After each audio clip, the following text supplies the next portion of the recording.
สวัสดีนะทุกคนเนาะเข้ามาสู่สองนุ่มน้อยบรรณาเส้นเก่าเส้นเคยนะทุกคนในมื้อนี้ทางนุ่มน้อยบรรณาจะพาทุกคนเนาะไป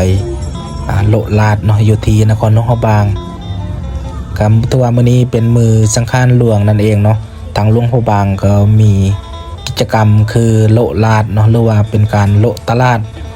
เพื่อที่จะเกี่ยมไปซื้อเครื่องซื้อของต่างๆเนาะหรือว่าซื้อถุงใส่เกี่ยมที่จะลงไปตบประทัดทรายในตอนบ่ายของมื้อนี้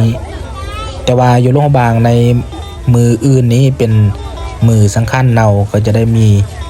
พิธีแห่วอก็ถือว่าเป็นประเพณีดั้งเดิมประเพณีบูหานเนาะที่สืบทอดกันมาอยู่ที่นครหลวงพระบางมื้ออื่นนี้จะได้เป็นการแห่วอขึ้นเนาะจากเขตวัดถาด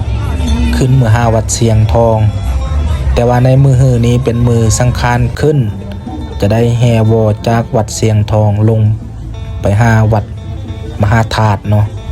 ถือว่าเป็นกิจกรรมที่สืบทอดกันมาตั้งแต่โบราณของหลวงพระบางเดี๋ยวเป็นได้เฮาพาทุกคนเนาะไปรับชมเบิ่งบรรยากาศในการโลลาดของสาวนครหลวงพระบางพร้อมๆกันเลยเนาะ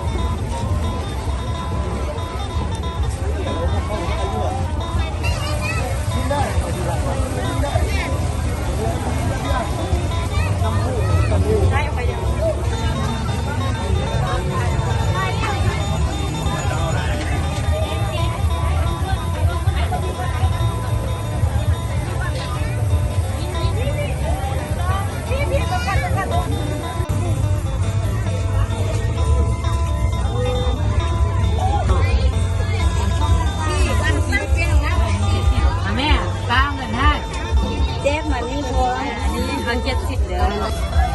ใช่มีแต่สำเร็จเรื่องนั้นแหละครับน้ำมันต่ำนี่ว่าไว้สุดต้องแก้ต่ำเลย